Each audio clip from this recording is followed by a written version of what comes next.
Hi everyone, welcome back to the Navigant Credit Union Broadcast Center. I'm GoLocal News editor Kate Nagel. Thanks for joining us for the 4 o'clock show. I'd like to welcome in my first guest, Leela Howland, Rhode Island native and published author with her new book, Hello Sunshine. Leela, thanks for joining us today. Oh my gosh, so happy to be here. I appreciate your coming here into the studio because first, before we talk about the book, I want to talk about your story, the Leela story, from Rhode Island native to published author. Tell us your story. Sure. So I grew up in Providence, and I went to Lincoln School and then to Portsmouth Abbey, and then I went to Georgetown where I was an English major, and always wanted to be a writer. I've been going through some stuff at my mom's house, and even things that I wrote in 2nd grade, I wanted to be a writer. But first, I had a little detour into the acting world in New York. I spent about 5 years pursuing acting on the mean streets of New York City, and gathered lots of tales and met wonderful characters and had my ups and my downs, and then decided at some point I didn't see myself going forward with that, but I had so much to write about. You have to go on adventures. If you want to be a writer, you need to get material, and I certainly got some in New York. So this started out actually maybe 10 years ago, 15 years ago. I wanted to write about my experience as an actress, and I went to my agent with a book proposal, and we went around town with it. We didn't get any bites, but she said, "I really think you've got a great voice for writing young adult fiction," because I wanted to write sort of more of an adult book. Okay. And she introduced me to some amazing YA authors, to their work, and I thought, oh, this is exactly what I should be doing. It just felt right. And so I moved out. I had moved out to LA where the living was a little bit easier than in New York, and started writing, and I just tried and wrote many books that didn't really work, and then finally one did, and now I'm on book number 8. So it's a real lesson to sticking to it, and I just actually had dinner with that agent last night, so it's a long relationship, and and here we are back in Rhode Island, back in Providence, where it all started, because I did a little digging on Hello Sunshine, and it's about a young woman who after school decides that she's gonna see if she can make it. Now, not going to New York, but going to the West Coast. Yes. How autobiographical is this? There's definitely a strong autobiographical element. As I said, I was drawing on my own experiences. This is a little bit different because my character, Becca, is sort of I'd say a solid student, liberal arts type in high school, and she thinks she's going to be able to get into college. And we all know it's getting harder and harder to get into college, and she's just rejected everywhere. And this is the circumstance under which she makes this decision. I'm just going to go for it. I'm going to give myself 1 year and see if I can see what happens. Did you give yourself a time frame in New York? Granted, you didn't go right from high school. You had the stopover in Georgetown. So talk with us about the writing process as you flesh out the characters, as you go through these stories. It's one of the great things we do here is bring authors in to really talk with us about the books, the characters, the process. What's it like from soup to nuts, from having this idea to finished product?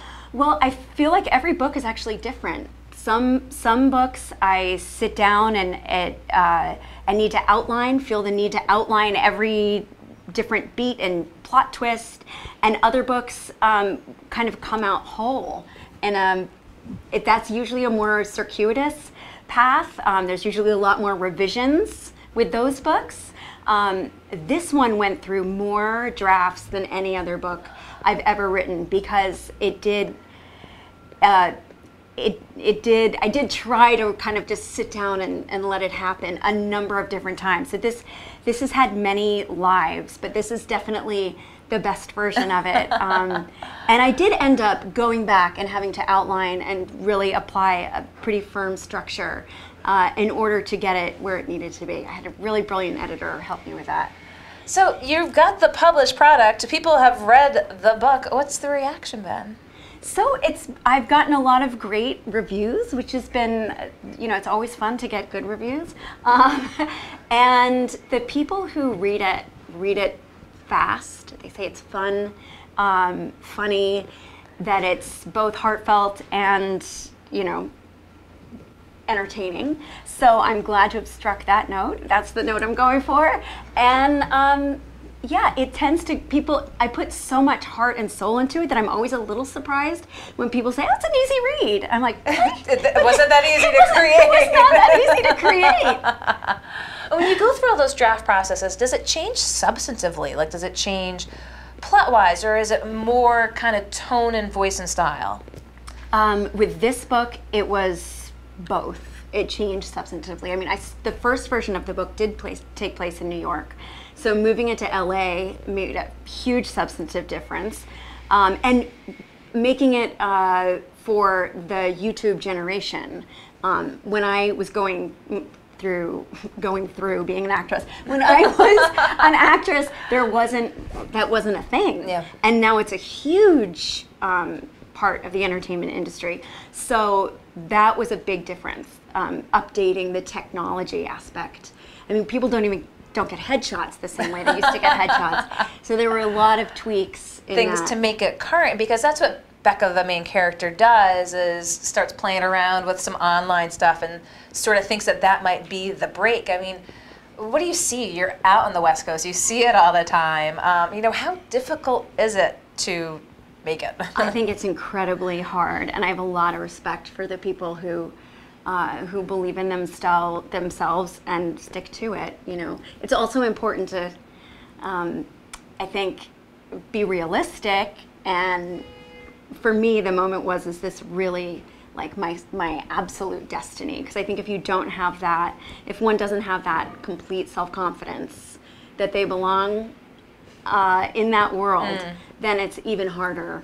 But if you have that self-confidence and it's this or nothing, then you gotta do it. You just gotta do it. You've got the finished product here.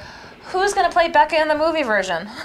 Oh, I wasn't ready for this question. Maybe an up-and-comer that we haven't seen before, because it's someone who's not established. I think that would be the most appropriate choice. Do you think that's most authors think of that when they're writing books, is how could this look like a movie? Definitely. Well, maybe, I don't know. I can only speak for myself. But I think that screenwriting is an art that forces structure and forces movement of the plot. And I find it helpful to think sometimes like a screenwriter, because it keeps me from going on too long of a tangent, kind of keeps the journey moving forward. It's an engine. So I think about it like that. And I think a lot of writers, would love to have their books made into movies. So I'm sure it crosses everyone's mind. So you're on the book tour right now. You're going to be at Books on the Square in Wayland Square on Friday night. When you have book talks, what can folks expect if they turn up at Books on the Square on Friday? Well, there'll be some wine and cheese. There'll be a little bit, I'll read an excerpt from the book, not too long. And then I'll be signing copies and answering questions. And how much, you're on the tour, how much more do you have ahead of you? So I'm really so excited to be back in New England for the summer, and I'm really focusing on getting more writing done, actually. That was my next question. Yeah. What is next for Leela Howland? So I actually had 3 books come out this summer. One is a Rapunzel book that's tied into the Tangled TV series. That came out June 5th. This came out in paperback yesterday. And then another book, The Silver Moon of Summer, is the 3rd book in a middle grade series for 8 girls and boys ages 8 to 12. And that one came out at the end of May. So I'm kind of taking a breather right now. Sounds like a much needed, a much deserved breather. To gather my creative thoughts, and I'm not ready to kind of talk about my next project, but there's a lot in the works. Stay tuned. Well, of course, we love to feature when we have guests here in studio what they do next, but you're back in Rhode Island. What are the hot spots? What do you miss when you're on the West Coast? And say, I can't wait to go back to Rhode Island to I can't wait to go back to Rhode Island to be in beautiful Providence. I think it's such a beautiful city. Just walking around the east side is so lovely. I love going to the beach here. I love the restaurants. And most of all, I just love being with my family. Back with the family, back here in Rhode Island, but really making a splash on the national stage with, as you said, what's the genre? This is young adult. This is YA. This is 14 and up. But you also do younger. And then I also have 5 books for ages 8 to 12. Very good. Well, you can read all about it. I'll provide the links and, of course, places you can buy it. You can buy it Friday night. Books on the Square. Books on the Square. And where else? Amazon, other places as well? Definitely. You can get it on Amazon, Barnes & Noble. Indiebound.com is the online resource for independent booksellers. And I love to shop at local bookstores, so... And your URL, is it LeilaHowland.com? You got in on the front end. You got that URL locked There wasn't a lot of competition for it. Well, Leila, I appreciate your coming in to talk about Hello Sunshine. We'll be sure to provide more information and links to Leila's works. And again, Friday night at Books on the Square for Hello Sunshine. Leila, thank you so much for taking the time to come in. Don't go anywhere. I'll be back with our next guest here in the Navigant Credit Union Broadcast Center.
Hi everyone, welcome back to the Navigant Credit Union Broadcast Center. I'm GoLocal News Editor Kate Nagel. We'd like to thank our first guest, Leila Howland, Rhode Island native, coming in to talk about her new book, Hello Sunshine.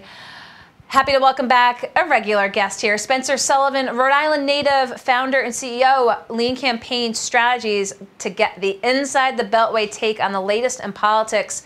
Spencer, yesterday we had Roger Williams law professor Jared Goldstein sort of breaking down the looking at the real legal aspects of Brett Kavanaugh's nomination by President Trump. But really, what's been the political response to this? Yeah, I think we see both sides here. I think we see the Democrats kind of calling this outrageous, and I think unfortunately for the Democrats right now, if you call everything outrageous, then nothing's outrageous type of process. There was an email going out from a Democratic organization that said, this judge, insert XX name, actually was in the email context, was sent out. But it's terrible, this despicable, it's going to kill people and whatnot. So with not knowing who the nominee was. Yeah, exactly. And so they forgot to proofread it, and they sent it out the email as a fundraising letter, and they made that mistake, right? That's not a little snafu. That's a big snafu. A big snafu. That no matter who President Trump was going to choose, that the response was going to be the same, right? What it really comes down to here, and this bigger picture back to 2016 was, look, President Trump put out a list of judges, and obviously that was a solidifying point for a lot of Republicans who weren't super happy with the nominee and his banter back and forth on how he handled himself, but was a good enough reason for them to vote for President Trump, right? Not only was it good enough for Neil Gorsuch, but also, look, this was kind of widely known that Kennedy would probably be stepping down, resigning at some point, retiring at some point. So this is just another process. This is if they handle this process, if the Republicans and President Trump handle this process as they did with Neil Gorsuch, this is most likely going to happen. I'm a Boston Red Sox fan, so I'm very hesitant to say this is a done deal, whether we're up 10 runs or down 10 runs.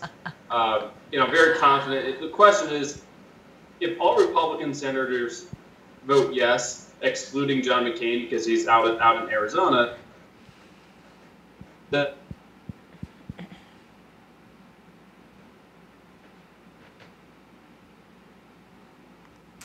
from Alaska, then you always have the lovely Senator Rand Paul who votes no or always wants to be contrarian on certain things, right? So if all Republican senators can vote yes, and then it really doesn't matter, to be honest with you. And let's talk a little bit about Brett Kavanaugh, because one of the things that folks are looking at and talking about, obviously, is about his time in the Bush administration and just the sheer amount of information that might be poured over, but that really would depend on how much is actually going to be made public. Yeah, I think that's a good point. Obviously he has his history with W. Bush, and obviously was appointed, confirmed to the D.C. appellate with bipartisan praise, right? So I think any justice or any nominee to be a justice is going to have some weak spots or some concerns to go over with, and that's part of that paper trail they have to get through. And I think they got Neil Gorsuch done in 66 days. Obviously, their goal here is to kind of do the same thing before the midterms. Obviously, past midterms, that becomes a little bit more dangerous. Absolutely. And let's talk about midterms, and let's talk about what the congressional leadership structure could look like depending on the outcome in November. There have been some looks at sort of either a post-Pelosi world, and clearly we know there is a post-Paul Ryan world. Let's talk about Pelosi, again, kind of keeping that stranglehold on her power there. Obviously, there was a lot of talk in New York 14 when Joe Crowley was defeated about just the future of the Democratic Party leadership. Talk with us. Let's go back to the New York 14 primary and your reaction to what transpired there. Yeah, I think you're seeing on the Democratic side a very real debate between the future of the party, between maybe the Nancy Pelosi's of the world versus the Bernie Sanders of the world, right? And obviously that having a, I guess, self-proclaimed Democratic socialist take over the number 4th person in your House leadership, Joe Crowley, is a big statement, right? So there's been no secret that Nancy Pelosi has had to fend off some challenges in party leadership in the past years, in 2014 and 2012. Obviously, each cycle gets a little bit more aggressive in terms of her fighting off to take on her as a leader, as Speaker or Minority Leader of the Democratic Caucus. But winning, I think, forgives a lot of grievances and a lot of errors, right? So if she's able to put together a winning strategy for 2018 and the Democrats are able to take back the House in 2018, then I think Nancy Pelosi is safe for the most part. For the most part. If, they don't come close, kind of like they did in 2016, then I think that challenge for leadership becomes even that much stronger, right? And then you have, to be honest with you, I don't think anyone in her leadership is under the age of 70. So that's not very representative of any type of party, let alone relatively diverse Democratic caucus in the House of Congress, right? So she's a prolific fundraiser, but it's also prolific to fundraise against her at the same time as a Republican. She's not very likable on both ends of the stream there. So if she's able to put together a winning strategy in 2018 and take back the House, I think she's safe. But again, if she's not, if she doesn't come close, and it's not a very healthy year for Democrats in 2018 on the House side, then she obviously has some very real challenges, some very real concerns in terms of maintaining that leadership. Let's talk about challenges and concerns. After seeing that defeat of Joe Crowley, GoLocal reported here looking at sort of some comparisons with Matt Brown challenging Gina Raimondo in the Democratic primary. I know you're a national guy. You're all around the country. Obviously, Rhode Island is your home state. If you're keeping a little bit of an eye on what's taking place here with the 2018 gubernatorial election, how do you see this? No, because, again, you're around the country. Again, that defeat of Crowley did send some shockwaves. Should the governor have concern here? Yeah, I think anyone who is elected official, whether it's Republican or Democrat, both brands are kind of terrible. The Republican brand is not likable. The Democratic brand is not likable. I think we're in the phase right now for a lot of them. It's insider versus outsider. So we want to elect the outsider, get rid of the insider person who's not very connected with the electorate. I think with Governor Raimondo, I think she has a ceiling in her polls, so I think it's very tough for her to get above a certain ceiling in terms of getting approval ratings or getting people to vote for her. So really for any opponent to Governor Raimondo, I'd say it's probably a race to the bottom in which you want to drag her down likability-wise or voting-wise, to which you're kind of tied there. But I think I saw a poll, and I think I mentioned this the other time, I saw a poll probably last month in which, gas station sushi had a more likability rating than the Republican or Democratic brand, right? So I think for any candidates getting outside of that brand, if you're able to do that, good for you. That takes some time, takes some skills to do so. But I mean, that's kind of where we stand. The Republican brand or Democratic brand is not very likable right now. But how do incumbents, if they're sitting around that table with their advisors, work up against that wall? I mean, they can't shake the fact that they are indeed an incumbent and then they are inside the game. How do they work around that? Yeah, I think starting early. I think you see a lot of folks now, even back in 2016, started really early campaigning-wise. Senator Rob Portman from Ohio did a fantastic job here of starting early and talking about issues that are agreeable on both sides. Right? Okay. One of the issues he talked about was the opioid crisis, in which it doesn't. I mean, that crisis isn't Republican or Democrat. I mean, we can all agree that it's a terrible crisis, and the opioid crisis needs to be addressed. In talking about things that he was taking concrete steps to solve that, right? So you really have to talk about issues that are kind of outside the brand, but more bipartisan in the way that connects you to the electorate in which you're trying to talk to. So starting early, but also talking about issues that are common sense, that are relatable. And yes. and you made the point too, not particularly, doesn't need to be partisan, and maybe shouldn't be.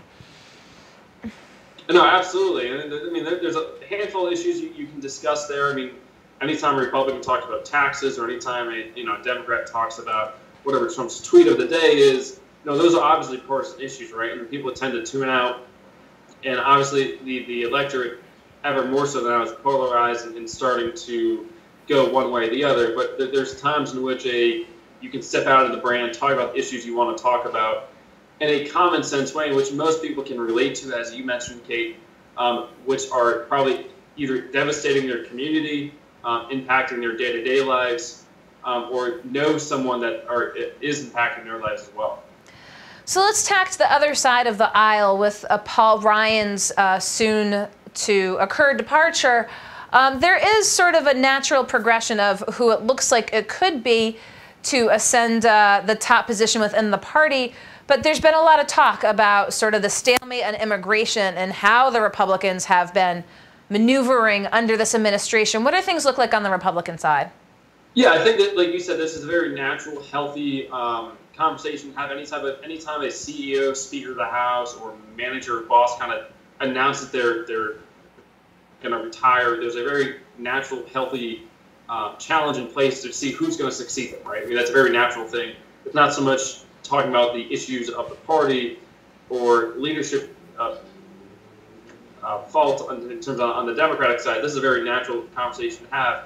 Obviously, Kevin McCarthy is the natural succession plan to Paul Ryan. However, he obviously faltered in his run for Speaker in 2016 towards later. And then obviously you have Congress, Minority Whip Steve Scalise there, who's kind of just waiting in the wind to see what's going to happen.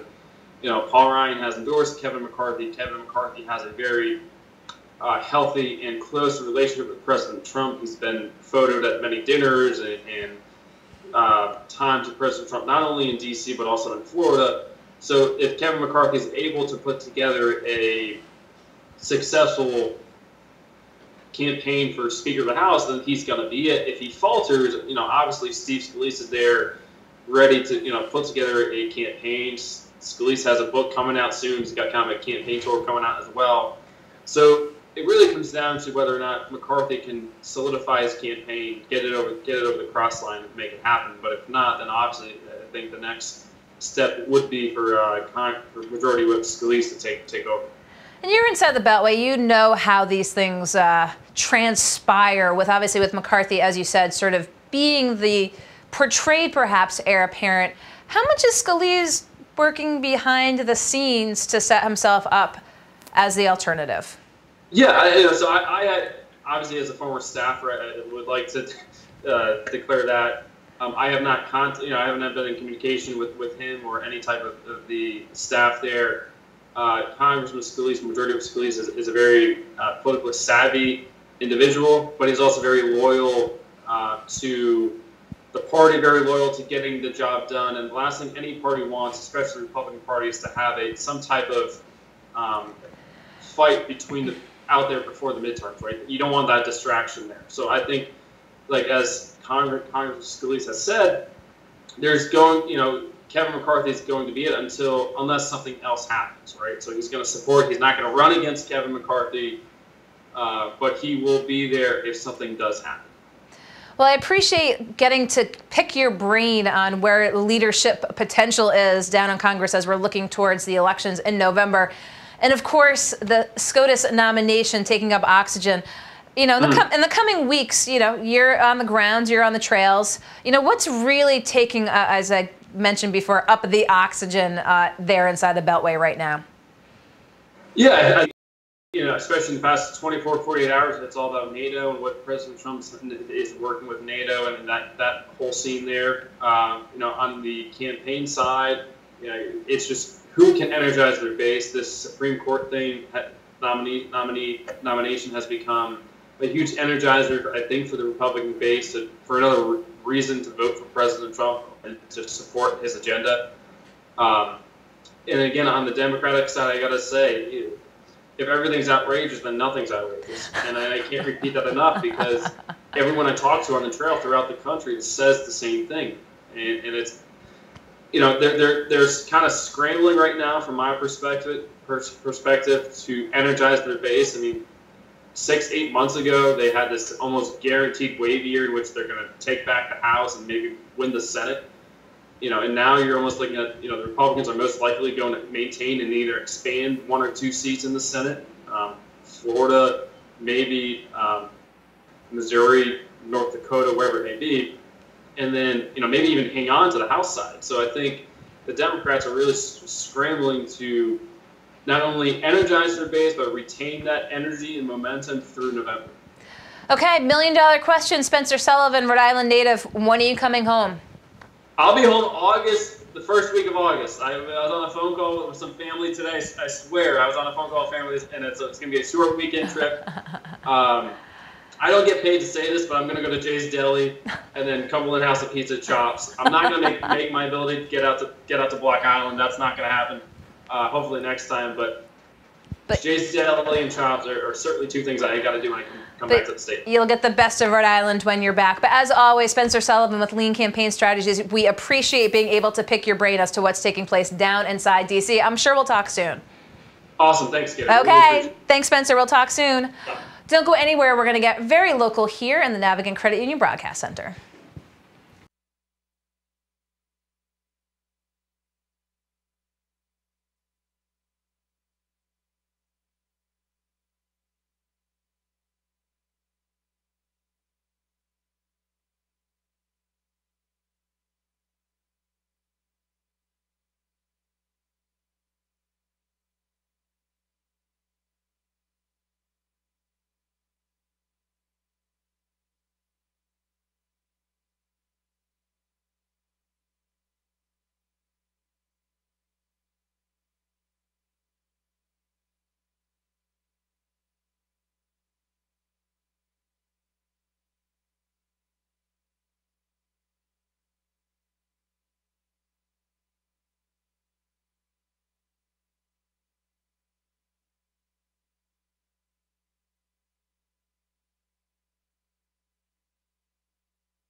Hi, everyone. Welcome back to the Navigant Credit Union Broadcast Center. I'm GoLocal News Editor Kate Nagel. Thanks for joining us for news and politics. We went national down with Spencer Sullivan in Washington, D.C. We're getting local here with Steve Brown with the Rhode Island ACLU. Thanks for coming back in, Steve. Thanks for inviting me. Lawsuit filed today, and this is on behalf of Paula Borelli at Newport Grand, alleging sex discrimination, saying that she was not paid the same as her male counterparts. Walk us through how this was brought to the ACLU's attention and how you went through the process, gathering the information, and ultimately taking the legal action. Sure. Ms. Borelli has been working at Newport Grand for over a decade, and it wasn't along with a colleague who has the same job. She's a night manager on duty. That's her title. And then she was at a personnel meeting at Human Resources back in the end of 2016. And she happened to learn how much her colleague was making, and it was more than $4,000 more than she was. She was shocked, she was surprised. Interestingly, her colleague was also surprised to learn that. He didn't realize he was making all that extra money. She then asked the management to raise her salary in order to make it equal. They spent 6 months keeping her in suspense, and then they told her no, they weren't going to change her salary, and they didn't give her any explanation for why they weren't going to change it. So after a while, she decided that she needed to fight this. She got in contact with an attorney who got in contact with us, and although the ACLU usually doesn't handle employment discrimination cases in the private sector, the issue of disparate pay in the workforce is a really big issue. It was on the General Assembly's agenda this session, and unfortunately, the legislature didn't take any action. So we thought that this was really a good case to bring and to help focus some public attention on what is a very important and widespread problem in the workplace. Now, she was talking with folks today about her experience and about her suit. Clearly felt so strongly about this, about coming to the ACLU. I mean, how much can you tell? This is it's a deeply personal issue. It's your livelihood. It is very personal, and you take it personally when you find out not only that you're getting less pay than a male colleague, but that you're given no reason for why you're being paid less. I think that's what really was the thing that got her over the edge and made her feel that she really needed to fight this.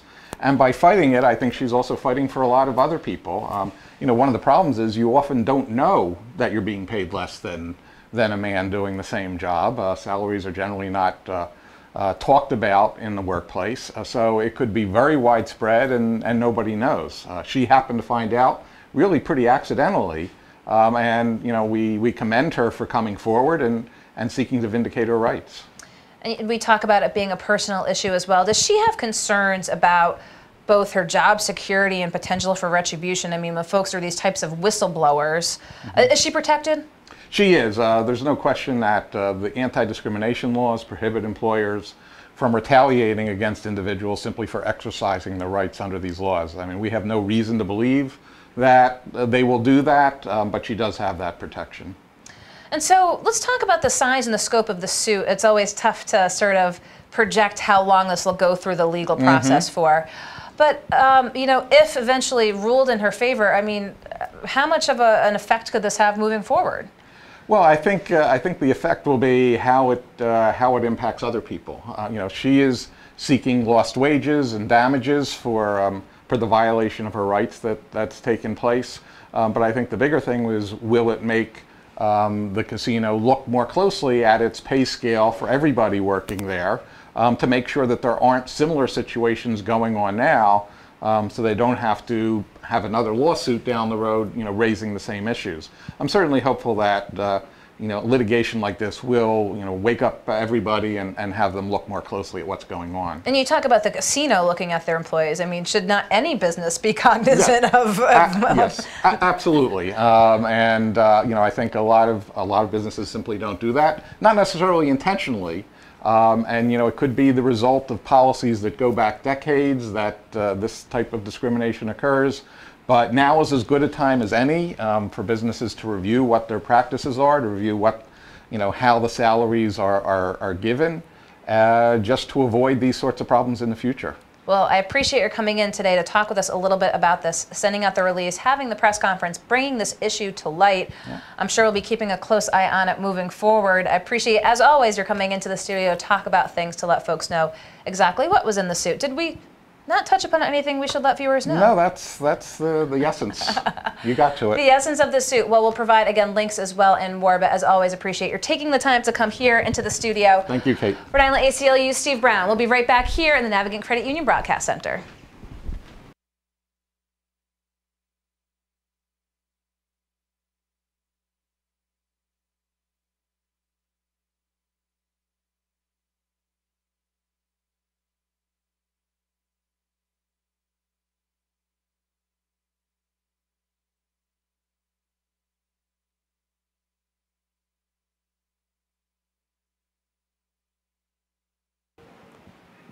Hi everyone, welcome back to the Navigant Credit Union Broadcast Center. I'm GoLocal News Editor Kate Nagel. Thanks for joining us this Wednesday afternoon. We had a lot for you here at GoLocal. Chuck Staten was in the Alex and Ani Lounge with Senior Discount. They are releasing a new album this week, just had been signed. A big party Friday night here in Providence. If you didn't check it out, be sure to do so. 3 o'clock talked Providence Restaurant Week. We had Kyle Poland with Circe Inn just down the block here talking about their menu, what Restaurant Week means to restaurants who participate, especially during the summertime, to get new diners in to check out their establishments. Pot au Feu's Bob Burke. It's a big week for the French between being in the World Cup final on Sunday, of course, Bastille Day on Saturday. Pot au Feu is having a big celebration here downtown. We'll provide links to those as well you can check out. 4 o'clock brought Leela Howland, Rhode Island author, with her new book, Hello Sunshine, a young adult novel about a young woman's attempt to make it in the entertainment business. Leela Howland herself had gone to New York after college to try her hand at theater, but now has published 8 books, this being the most recent one. She'll be at Books on the Square in the East Side on Friday night. Spencer Sullivan with Lean Campaign Strategies, former Scalise staffer, Rhode Island native, now taking a look at what's taking place inside the Beltway, both with the Supreme Court and what leadership possibilities look like in a post-election world. Steve Brown with the Rhode Island ACLU sex discrimination lawsuit filed against Newport Grand. Now this pertains to a female employee alleging that she was paid $4,000 less for the very same job than her male counterpart. We appreciate your taking the time to tune in, watch GoLocal Live. Of course, lots going on GoLocalProv.com and on Facebook as well. Rachel Noons will be back tomorrow at the 3 o'clock hour here in the Navigant Credit Union Broadcast Center. I'll be back shortly. We look forward to seeing you tomorrow. I'm GoLocal News Editor Kate Nagel.